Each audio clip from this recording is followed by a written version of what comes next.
L'actualité à brûle-pourpoint, Haïti Inter fait le point.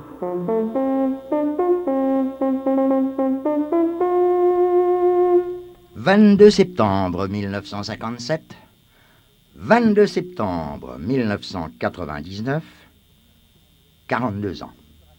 Lugubre anniversaire aujourd'hui. Un anniversaire noir et rouge, comme nous disions malicieusement au temps où nous rêvions à la couleur amputée de notre bicolore national. Mais ils sont revenus en force à l'occasion du coup d'État. Ils ont repris le pouvoir. Ils ont accéléré la destruction du pays. Et comme avant, ce fut pillage, assassinat, extorsion, en ajoutant en plus le viol comme arme politique. Et puis, ils se sont arrangés avec l'occupant pour rester au pouvoir, refusant de tourner la page du coup d'État. Et tactiquement, retournant vicieusement contre la démocratie et contre le peuple haïtien, toutes les apparences formelles de la démocratie, retournant contre la justice, toutes les arguties de la légalité. Ils sont partout, dans l'État, dans l'administration publique, dans la classe politique, dont ils constituent l'élément entraînant, dans l'espace médiatique où ils étalent leur arrogance, leur incompétence et leur médiocrité. Dans la bourgeoisie aussi, où certains éléments sont enthousiastes d'apporter leur collaboration. Ils sont même aux commandes d'associations de créateurs, créées par ce qui nous est resté de l'élite intellectuelle haïtienne après le passage du cyclone Duvalier sur l'intelligentsia et après le retour d'exil. Jacques-Stéphane Alexis, notre chevalier d'espérance, me disait un jour, avant son voyage au pays de Mao Tse-tung, et je cite, « Notre révolution sera une longue marche, dans des chemins rocailleux, épineux, semés de piquants et dans la boue. » Et il ajoutait, « Jacques Roumain ne nous a jamais promis un jardin de roses. » Fin de citation. Pour compléter, en passant ce lugubre tableau, ceux qui revendiquaient hier l'héritage de Jacques Soleil ont évidemment tourné le dos à cet héritage pour virer leur cutie, mais ceci est une autre histoire. Celle que je veux vous conter aujourd'hui a rapport avec leur arrogance, entre autres, et a rapport avec moi, ma pauvre personne. Mais pour cela, je veux changer de registre et adopter un ton plus léger. Fallait-il prendre à la légère la découverte que j'ai faite il y a à peu près 2 ans, qu'Ernest Bennett était obsédé par moi. Il me téléphonait le matin après mon émission. Il donnait place dans sa voiture à certains de mes employés, lui recommandant de me transmettre son bon souvenir, proposant de me rencontrer là où je voudrais, quand je voudrais. Il fallait, me faisait-il dire, qu'on se parle, entre écrivains, entre journalistes. J'étais, comme on s'imagine, resté circonspect et de glace, évitant toute allusion à un passé pour moi douloureux et pour lui plein des fastes et des fortunes dorées du pouvoir que lui et sa famille ont occupé. J'avais l'habitude de pareilles obsessions, d'anciens sinistres acteurs de la scène politique. William Sregala, Madame Jean Valmet, parmi tant d'autres, avaient à plusieurs reprises tenté de me dire ou de me faire dire. Je ne tenais pas à écouter les justifications a posteriori de crimes ou de pillages, ni à expliquer quoi que ce soit à qui que ce soit. Je faisais mon travail à la radio. Mais j'écoutais. J'attendais poliment qu'on ait fini de parler. Et puis, je revenais au quotidien. J'appris un jour par le Nouvelliste que la justice haïtienne recherchait, parmi d'autres pillards de la caisse publique, des membres de la famille Bennett. Dans les cercles de journalistes, il se disait qu'Ernest Bennett aurait été l'objet d'un mandat et qu'il aurait pu quitter le pays. Pour moi, bon débarras. Je n'aurais plus à écouter ces jérémiades. Et puis les choses se sont densifiées. Il y a eu l'action de Zinglindo qui a brusquement connu un regain. Il y a eu la fin de la saison constitutionnelle qui excluait les macoutes. Ils sont repartis de plus belle, ouvertement, cavalcadant dans le paysage politique, social et aussi économique. On signalait la présence active de Théodore Achille en République dominicaine. Sa femme, Lizzie, faisait le va-et-vient et effectuait de fréquents voyages à Port-au-Prince, publiquement reçu chez un avocat, ancien employé du mari. Et puis, dans la foulée, la police a dévoilé un plan d'activité militaire clandestine dans la plaine du cul-de-sac, avec des listes de participants, des lieux d'entraînement. Des Zinglindos ont été arrêtés, armés lourdement, près de Jacmel, équipés comme s'ils se préparaient à une guérilla. Et puis enfin, couronnant le tout, Jean-Claude Duvalier prononce un discours largement diffusé par des radios putschistes où il annonce qu'il ne resterait pas les bras croisés devant la situation haïtienne. Et voilà que j'apprends qu'Ernest Bennett, de retour en Haïti, offre un somptueux repas dans un restaurant chic de Pétionville à des amis et qu'au champagne, on porte des toasts au retour de Jean-Claude avec les vivas sur la présidence à vie que nous connaissons. Enfin, lors de l'anniversaire du Nouvelliste, un 1er mai, Ernest Bennett circule et fait campagne ouverte auprès de ses anciens amis. Je reçois alors un rapport de la Banque mondiale parlant de la baisse du produit intérieur brut de notre pays durant les années Duvalier. Baisse comparée par la Banque mondiale aux progrès réalisés durant le même laps de temps en République dominicaine, en Thaïlande, en Corée du Sud. Je décide de faire de ces informations officielles un spot publicitaire pour souligner, chiffre à l'appui, l'appauvrissement systématique de notre peuple durant les 30 dernières années.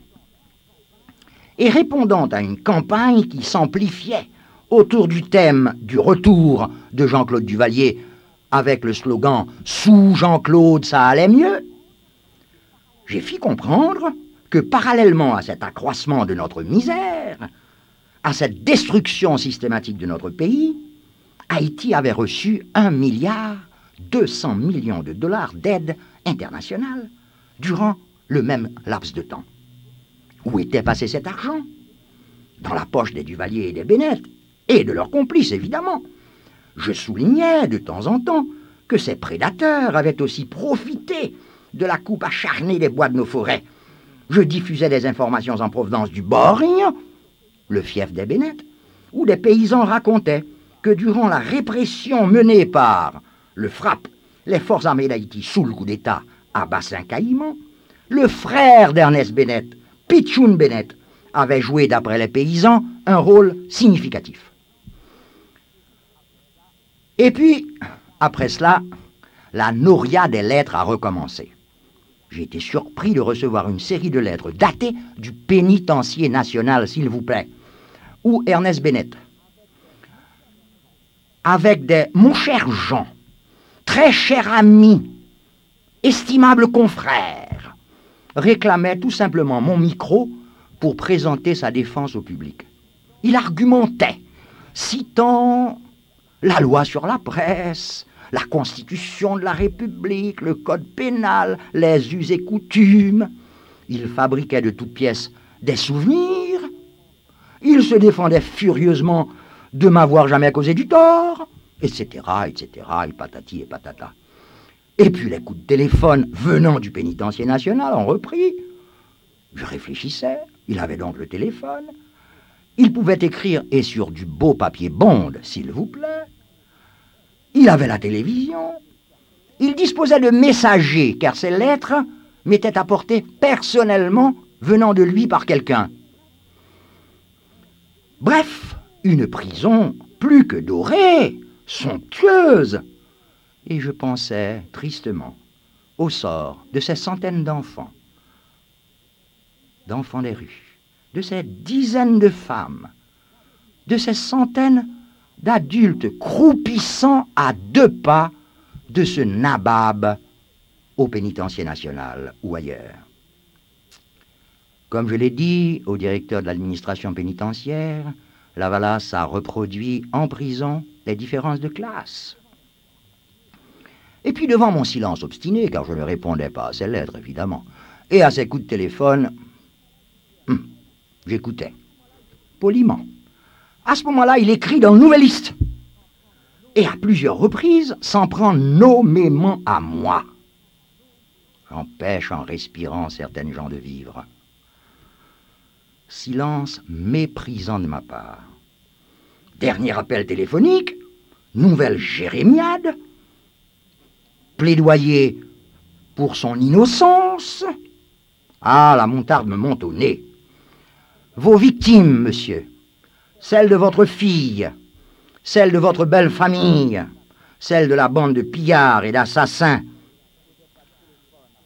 ne disposaient pas de téléphone à Fort-Dimanche, ne disposaient pas de radio et de télévision à Fort-Dimanche, ne mangeaient pas 3 fois par jour des mets de qualité.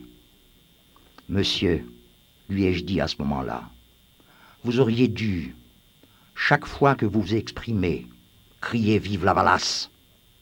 Et je lui raccrochai le téléphone au nez. Et puis, j'ai reçu du personnage une lettre datée du 19 octobre 1998. Notez là ma patience. Et je vous la cite. Elle est d'importance. Pénitencier national, 19 octobre 98. Monsieur Jean-Dominique, directeur de Haïti Inter. Cher monsieur A, les chers amis et les chers Jean et les estimables confrères étaient terminés. Cher monsieur, le 2 septembre 98, durant l'émission de 7 heures du matin d'Haïti Inter, vous avez fait allusion à des appels de duvalieristes et de bénétistes qui vont jusqu'à des menaces pour votre vie. Ce qui est vrai, j'en reçois constamment. Le 3 septembre 98, je vous ai fait tenir une lettre rectificative rappelant entre autres certains souvenirs communs. Des souvenirs communs entre lui et moi, hélas. Vous n'avez pas cru devoir, et pour cause, la lire au micro, conformément à la loi sur la presse. La loi sur la presse évoquée par Ernest Bennett. Vous n'avez même agonie d'injures au téléphone quand je vous ai appelé pour m'assurer que ma lettre avait été bien reçue. Insistance et arrogance du personnage. Ce matin, 19 octobre, vous avez récidivé, tiens, je suis récidiviste, en me rendant responsable du déboisement abusif de la forêt des pins. Pour votre gouverne, je tiens à préciser que je n'ai jamais exercé de commerce de bois de construction, car les pertes enregistrées dans l'exploitation de quelques acajou sur mes propriétés du Borgne, anecdote racontée dans le Nouvelliste sous le titre « Gentleman Farmer », m'auraient dissuadé de tenter pareil négoce. Une nouvelle fois, conformément à la loi, je vous demande de bien vouloir faire part à vos auditeurs de cette lettre rectificative. C'est signé en toutes lettres et de sa main Ernest Bennett. Post-scriptum. Écoutez bien. Cette lettre n'était pas encore expédiée quand ce matin, vous avez associé le nom de Michel, ma fille, au prétendu crime contre l'humanité commis par son mari. Comme par coïncidence, Serge Beaulieu disait hier sur Radio Liberté qu'il doit la vie à cette femme charitable. Michel Bennett, une femme charitable qui a sauvé la vie de quelqu'un. En lisant cette lettre, j'ai pensé à Richard Brisson. Quelle charité! Alors, monsieur Dominique, vous avez réalisé votre rêve le plus cher, me voir en prison. Non, c'était le rêve de tous les citoyens, monsieur Bennett. Je ne cherche jamais à me venger, parce que j'ai la particularité de porter le mauvais sort à tous ceux qui, dans cette vie, m'ont fait du mal. Il est temps de cesser cette persécution contre les Bennett qui ne vous ont jamais fait de mal. Voilà. Une lettre qui évoque des coups de téléphone de menaces et qui se terminent par une menace très claire contre ma personne. Notez bien, le ton a changé, mais à présent, on est passé aux menaces. Faut-il prendre à la légère ces menaces d'Ernest Bennett? Il a de l'argent. Et de combien? Il y a des gens au dehors qui ont des liens avec lui et qui sont armés. Des inglindos dont certains ont dû être de la garde militaire de sa fille Michel. Il évoque lui-même, dans un article du Nouvelliste, tenez-vous bien, la question de la drogue dans sa famille, affirmant bien sûr qu'il avait reçu un certificat d'innocence. Eh oui, il le dit. Mais il est de notoriété publique que le fils de cet individu a purgé aux États-Unis une lourde peine pour trafic de drogue. Lui-même, il ne rate pas une occasion de rendre hommage à ses garçons, à ses fils. Faut-il prendre à la légère les menaces d'Ernest Bennett? Il dispose d'un quotidien. Oh oui, il écrit quand il veut, comme il veut, il étale sa prose. Un peu inquiétante, cette prose. Il dispose d'une station de radio, bon, évidemment une station de radio d'immondice, où je suis constamment et personnellement attaqué par des individus qui eux aussi sont obsédés par moi depuis des années et qui se plaignent publiquement depuis des années que je leur oppose mon mépris le plus profond. Il est vrai que dans une certaine pièce, presse haïtienne, il y a des dettes qu'il faut payer à Ernest Bennett. Ouais, il y a des dettes à payer, et il en profite pour s'étaler partout. Et c'est pourquoi j'empêche en respirant certaines gens de vivre. Il découvre enfin qu'un écrivain haïtien était récemment monté au créneau dans cette affaire. Et oui, un écrivain et pas des moindres. Un écrivain qui lui aurait pu lui faire des leçons de style, car cet écrivain a appris aux bonnes sources. Et puis, cet écrivain monte au créneau